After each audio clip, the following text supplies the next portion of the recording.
Ouais, salut. Bah écoute, aujourd'hui, changement, j'ai passé mon contrôle technique. Il y avait juste le triangle avant à changer que j'avais pas grillé. Bon, parce que l'autre côté avait été fait et en fait, naïvement, je pensais que la personne qui avait fait les triangles avant que j'achète la bagnole avait changé les deux, mais naïvement, parce que voilà, apparemment, tout le monde n'a pas la même logique, en tout cas pas la mienne, puisqu'il a changé celui qui est de l'autre côté, mais pas celui-là. Moi, quand je change un triangle, peu importe l'état, je change les deux d'office, mais tout le monde n'a pas la même logique. Donc du coup, il est mort, donc du coup, j'en ai un neuf. Alors, c'est vrai que la pièce qui pète, c'est celle-là. On le voit bien dans le machin. Ouais, bon. C'est cette pièce-là qui finit par se péter, rarement celle-là, et elle peut s'acheter à l'unité, et donc tu peux la dézinguer et remettre une neuve. Le problème, c'est que chez Golf, c'est triangle en tôle comme ça, disons-le de merde, et que quand tu le passes à la presse, il y a une chance sur deux pour que tu le voiles, donc que tu le tordes, même légèrement. Et si tu commences à le tordre, bah tu fausses tout. Donc c'est la raison pour laquelle je me fais plus chier à acheter uniquement ça, mais je prends l'intégralité, d'autant plus que fondamentalement c'est pas pour le prix de la pièce. Donc comment on contrôle ça? J'ai un espèce d'outil magique qui est celui-ci. Tu passes entre la barre stabilisatrice et le triangle, et quand tu le soulèves, si tu arrives vraiment, tu vois, à avoir un espèce de jeu comme tu es en train de voir là. Normalement on le voit le jeu, oui ou non? Parce que j'ai quelqu'un qui me filme en même temps que je bosse. Comme ça, d'accord. Oups, voilà, tu vois, ça tape bien, voilà. Donc ça c'est mort, voilà, c'est complètement flingué, c'est pas la peine d'insister. Tu peux le changer facilement, hein, ok. Tu verras, on va le tester une fois qu'on l'aura monté. C'est pas la même danse. Prévois cylindre bloc de barre stabilisatrice en plus, parce que très souvent la vis est complètement rouillée et tu la pètes. Donc c'est quand même préférable de le prévoir au cas où, et au pire tu en as toujours un en stock. Et c'est jamais très con d'en avoir un en stock. Donc qu'est-ce qu'on a à virer? La cylindre bloc qui est ici, donc dévisser celui-ci. Juste en dessous, je te le remontre pas parce que ce que j'ai déjà montré sur plein de vidéos, tu as le... de toute façon quand j'aurai dévissé, tu verras, en fait tiens je te le montre sur cette pièce là, tu as 3 vis ici à enlever, qui sont là, et ça je le défais, donc j'enlève ce qui est ici, ce qui est ici, ce qui est là, et ce qui est là, c'est tout. Ouais ouais, faut que je vois parce que si ça se trouve, je vais pas savoir. Alors peut-être que je vais enlever en fait parce que ça me fait chier, parce que pour avoir du recul, il va falloir que je démonte le moyeu et j'ai pas envie de me faire chier avec ça. Donc je pense que je vais toucher la rotule en fait. Donc tu as une rotule qui s'enfonce ici, là-dedans, et tu as un axe, et en fait c'est ça que je vais toucher. Je crois que ça ira beaucoup plus vite en fait. Que de dévisser le machin, autant plus que je l'ai fait il n'y a pas longtemps, donc voilà, donc c'est juste ça. Bah, je dévisse tout ça, voilà. Donc en dessous, ici, là, t'as un écrou avec des vis, un écrou ici, un écrou là, ici, et sur le côté ici, t'as un écrou, voilà. Et puis on se retrouve juste après, tu peux couper. Donc du coup, ça filme, ouais. Donc du coup, bah là, on le voit bien, là, je ne pas mon retour caméra. Oui. Voilà. Donc là, on voit qu'il était complètement, tu vois, déchiré. Bon, ça se voyait de toute façon de comment c'était installé, donc, et sur les côtés aussi, tu vois. C'est la maladie, hein. Sur les golfs, les triangles, c'est leur putain de maladie, et c'est à cet endroit-là que ça pète. Jamais là, parce que bon, là, il n'y a pas de force, mais ici, d'office, ça s'arrache avec le temps. Donc c'est vraiment à contrôler assez régulièrement, parce que tu vois, regarde, voilà. Là, c'est complètement inefficace, quoi. Inefficace au plus haut point. Donc le triangle est enlevé. Alors ce que j'ai fait, parce qu'il y a un truc que j'ai zappé, et qu'il faut que je t'explique absolument, c'est sur le pivot qui se trouve en dessous. D'ailleurs, c'est le pivot qui rentre, je vais te mettre le machin là, qui rentre à l'intérieur, parce que j'ai pas envie de tout démonter. Le problème, c'est que la vis, elle sort de ce côté-là, et de ce côté-là, tu as le contre-étrier qui est ici, qui t'empêche de retirer la vis. Donc ce que j'ai fait autre chose, c'est que j'ai dévissé, si tu veux, j'ai viré les 3 vis qui sont ici pour l'extraire directement. Je te dis clairement, c'est un jeu de gymnastique à se t'arracher un bras. C'est loin d'être simple, mais ça me fait gagner une demi-heure de démontage parce qu'il faut démonter complètement l'étrier plus le support d'étrier. Donc ça me saoulait de le faire et je me suis dit je vais tester comme ça. Bon, voilà. Ça se met, tu as une petite butée ici, tu vois là, une toute petite butée, ça se met bien contre la butée, ok. Attention, particularité, les écrous qui sont dessus sont soudés. Donc ne t'acharne pas à essayer de dévisser par le dessus, tu n'y arriveras pas, tu vas péter les trucs. C'est bel et bien par le dessous, donc sur le dessous, tu as des vis comme ça, d'accord, qui viennent et qui rentrent et qui se vissent dessus. Donc c'est par le dessous qu'on les dévisse. Donc tu dévisses par le dessous, tu essaies de te démerder comme tu peux pour arriver à bidouiller le machin pour qu'il sorte. J'ai réussi à le sortir, en toute logique tu devrais y arriver. Afin d'extraire le machin et en toute logique, en bidouillant un peu, je m'aide de ce genre d'outils. Voilà, pour pouvoir le faire, afin de sortir l'ensemble. Bien sûr, la vis qui est ici, plus la vis qui est ici, s'enlève soit avec un pétard, parce que ne compte pas le faire avec, à part si tu es Hercule, mais bon, à mon avis, voilà, ou avec une tige, attends, j'essaie de la montrer, voilà, une tige comme ça, qui permet de démultiplier la force, et je vais te dire que je mets des bras et des pieds pour y arriver. Voilà, ça peut être l'occasion de changer, effectivement, le cylindre bloc de barre stabilisatrice. Là il a été changé il y a moins d'1 an, donc je ne le referai pas, mais sache que ça peut être l'occasion de le faire, donc vérifie bien l'état des joints et des machins, d'où l'intérêt de l'avoir commandé avant, hein. Ce qui permet, le cas échéant, éventuellement de te faire rembourser la pièce si tu n'as pas utilisé. Moi je l'utiliserai parce que de l'autre côté il y a eu une bizarrerie qu'il faut que je travaille, et donc je le referai à ce moment là, ou de le changer si tu estimes qu'il faut le changer. Voilà, tu comprends un petit peu le bordel. Donc ça, bah, ça finit à la casse, hein. Voilà, c'est poubelle, hop, à dégager. Et du coup l'idée va être de mettre cette pièce là à la place. Alors un truc à faire juste avant que je t'explique tout, voilà, c'est d'aller vérifier si la pièce est réellement pareille, hein. Ça c'est un truc que font tous vos mécanos. Donc je cale les pièces les unes à côté des autres. Après on pourrait s'amuser avec un pied à coulisses, mais déjà là quand tu fais ça et que tu vois que l'ensemble coïncide, c'est qu'on est sur une pièce équivalente. Donc c'est bon. Voilà, on vérifie bien les trous, les machins, les trucs, voilà, si tout correspond. Là c'est le cas. Les vis, voilà, on peut les remettre. On peut graisser légèrement. Ce que je vais faire, c'est que cette partie-là, pour éviter que ça rouille dans le temps. Mais en aucun cas, tu as compris, de pas de vis. D'autant plus qu'il va falloir les serrer au couple. Et je t'explique ça après pour le couple. Avant de le remettre, on n'a pas fini. Avant de le remettre, ici j'ai, tu vois, une pièce métallique dans le fond. Voilà, je sais pas comment on va pouvoir, c'est que la caméra de bidouiller. Je vais montrer ça avec cet outil-là, qu'on puisse, évitera que mes gros doigts apparaissent. Alors, il y a une encoche qui est située en toute logique. Alors attends, non, on la voit pas. Ça va pas être simple de filmer. Non, ça va vraiment pas être simple. Ouais, ça va pas être simple. Il y a une encoche qui est située, tu verras, un demi-lune qui est située, c'est une boursouflure, si tu veux, métallique. C'est en fait le cran d'arrêt. Donc ce qu'il faut, c'est que cette partie-là vienne, toi ça te fait un truc comme ça, vienne taper dedans. Mais si tu veux, c'est le... Comment expliquer ça autrement ? C'est l'endroit où, de toute façon, si les balles placées, tu ne sens pas mettre la vis. Hein. Mais c'est important de le comprendre, qu'il faut que l'ensemble coïncide. Voilà. Et puis ma foi, bah voilà. Donc après là, le grand jeu va être d'essayer de refoutre tout ça. En calant l'ensemble. Alors attends, parce que là, j'ai tout bidouillé. Voilà. Ici, je vais remettre ça ici. C'était celle-là de mémoire. Ouais, c'était ça. Donc ça, j'en remettrai tout à l'heure.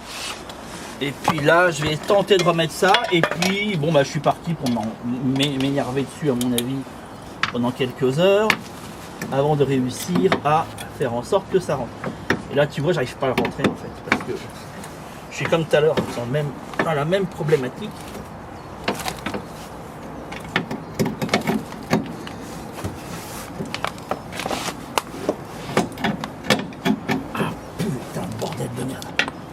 Je vais essayer de le caler comme ça. Bon, tu veux couper. Donc, contrôle, c'est vissé. Donc là, on voit que, tu as vu, ça bouge beaucoup moins. J'arrive plus à le bouger comme je le bougeais avant. Donc là, on est bon. On est nickel, tu vois, ça montre au moins le système. Tout doit être tiré au couple. Pour ça, il faut que tu te réfères à la revue technique automobile. Parce que je ne vais pas rentrer dans les détails de ces points-là. La revue technique automobile, c'est cette chose-là. Dedans, tu as tous les couples de serrage, de machin, de tout ce que tu veux. Comme ça, donc c'est important. La vis qui est ici sur le triangle, celle-ci au couple, celle qui est en dessous au couple. Ensuite, là, j'ai démonté, tu as vu, j'avais démonté celle de pivot, la vis centrale de pivot qui doit être aussi au couple. Les vis du dessous, c'est pas forcément utile. Et par contre, lors du remontage, alors je sais pas le filmer, mais j'ai un peu galéré à cause de la barre stabilisatrice. Donc il a fallu que j'enlève le moyeu. Donc, enfin plus précisément le bras de transmission. Donc j'ai dévissé, j'ai sorti, j'ai posé le truc par là. En se démerdant, et là du coup c'est vrai que la barre stabilisatrice te fait un peu chier, et donc il faut faire un jeu de bidouille pour le rentrer. Ça rentre, j'ai envie de dire comme papa dans maman, mais bon, presque, tu vois, voilà. Mais ça rentre sans devoir prendre un marteau ou des machins comme ça, ok. Remontage de la roue et ses routiers, et puis ma foi c'est reparti pour bah ouais, au moins pour 4 à 5 ans à peu près, quoi. À peu près. Voilà, et ben je te donne rendez-vous aux prochaines vidéos. N'hésite pas à liker, partager, etc. Comme ça tu vois comment on change un triangle plus précisément sur une Golf 3 et Golf 4 aussi. Voilà, parce que c'est exactement les mêmes, il n'y a aucune différence. Voilà, tu as vu, tu as deux grosses vis à dévisser où tu vas en chier.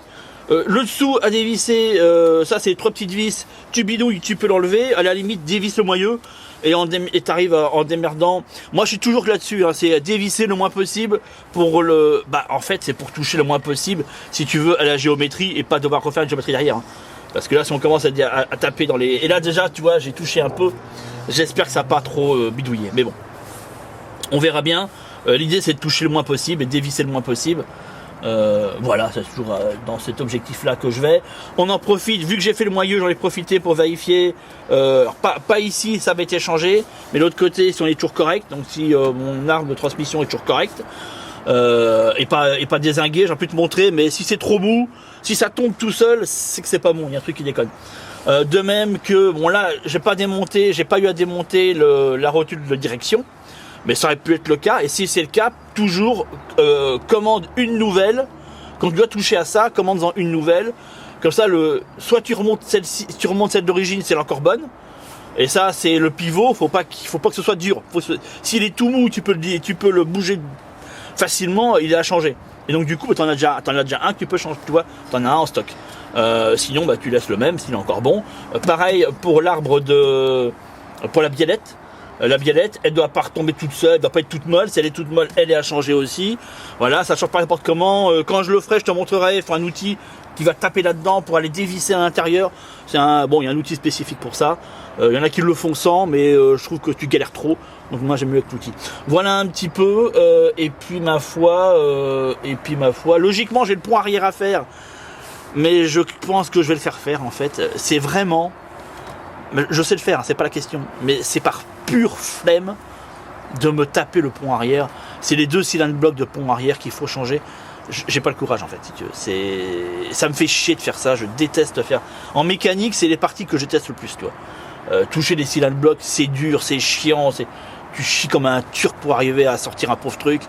Je crois que je vais le faire. Le gars en plus, il a l'outil spécifique que j'ai pas, qu'il faut que j'achète de toute façon. Vu le prix de l'outil et vu ce qu'il me prend pour le faire, je vais te dire, voilà. Alors peut-être que je vais démonter le pont, je vais lui apporter le pont démonté et il fait les cylindres blocs et je remonte le tout après, ou soit je mène la bagnole carrément et puis il me fait l'intégrale. Je sais pas, je vais voir, mais vraiment je me sens pas du tout le courage de me faire chier à changer les cylindres blocs arrière, ça me saoule, mais t'as même pas idée comment. Donc ça, il y a des chances que je le fasse faire. Et par contre, j'ai la capote à changer. Là, ce sera l'occasion d'une vidéo que je te ferai cet été, parce que j'attends quand même qu'il fasse, qu'il pleuve pas. Parce que si j'ai pas fini en la journée et puis qu'il pleut la nuit, t'as compris. Hein, bon là, sans le toit, ça va être très complexe en un matin. On pourra se baigner dans la bagnole. C'est pas vraiment pas le but. Donc la capote, elle est changée cet été avec le joint de vitre arrière et donc découpe de la vitre arrière. Ça, c'est ce qui va être fait prochainement. Et puis ma foi, une fois que j'aurai fait le pont arrière et la capote, j'ai envie de te dire, voilà, c'est tout. C'est tout. Après, j'ai quelques petits cylindres blocs, effectivement, si je suis tatillon, qu'il faut que j'aille faire et j'aille bidouiller. À voir. Par contre, dès qu'elle dépasse les 200 000, donc à la prochain changement de la courroie de transmission, Ce que j'ai prévu, c'est de sortir le moteur. Donc démonter tout l'avant, sortir le berceau avant, sortir le moteur, mettre le moteur à plat et puis tout changer, hein. Ça veut dire changer les joints queue de soupape, changer les biellettes, pas les biellettes, les coussinets, excuse-moi, changer les coussinets. Donc les coussinets de biellettes et puis éventuellement je ferai faire le taux de compression, c'est à l'occasion du vidéo, taux de compression pour voir si la compression elle est correcte ou pas, et si elle n'est pas correcte je refais la segmentation.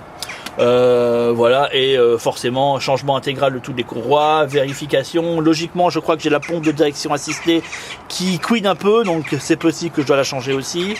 Vérification de l'ensemble, changement de tous les joints, y compris les joints SPI. J'aimerais changer les joints SPI sur le différentiel aussi qui commence à fuir. Et bien entendu l'éternel et habituel joint de carter d'huile qui de toute façon fuit même quand il est neuf, mais bon au moins il sera fait. Voilà, ça ce sera logiquement dans un an et demi. Voilà, c'est là où je ferai. Ou alors je me suis dit tiens, dans les commentaires, dis-moi qu'est-ce que t'en penses. Bon, l'image est fixe, hein, je suis désolé, je pourrais me filmer ma gueule, mais ça me fait chier de changer la caméra de place. Occasion de se voir en vidéo, dans une prochaine vidéo. Je me demandais si je passerais pas sur un 2 litres. Là, c'est un 1,8 litre. 1,8 litre moteur ADZ. Et si je passerais pas sur un 2 litres 2E. Donc le moteur GTI en fait. Je me demande, là ce serait un swap du coup. Ce qui m'obligerait à changer calculateur, faisceau, forcément aussi tableau de bord dans la foulée. C'est un gros boulot, mais je me tâte de faire ça, de taper un moteur en 2 litres et de le foutre à la place. Après, il n'y a pas la clim d'origine, et il y a des chances, mais ça je sais pas, il faut que je regarde. Est-ce que d'office ils ont la clim, moteur 2 litres ou pas? Si c'est pas le cas, tant mieux. Mais là il faut que je trouve calculateur, faisceau, tableau de bord plus moteur. De mémoire, tu me dis si je me trompe ou pas, mais de mémoire si j'ai ça, si je suis bon. Je pense pas qu'il faille changer la clé contact avec. C'est possible, je sais plus du tout. S'il faut mettre la clé contact aussi, est-ce qu'il faut la changer ou pas? Ça j'en sais plus rien en fait. Mais bon, ça je peux me renseigner le moment venu. Ou alors je reprends en échange standard un moteur ADZ. Voilà, et puis l'autre, celui-là, je le mets en stock, je le refais à neuf, et du coup j'ai un moteur refait. J'ai un moteur refait à neuf, monté, et un autre pareil, dans le même état, à neuf aussi, mais en stock, au cas où.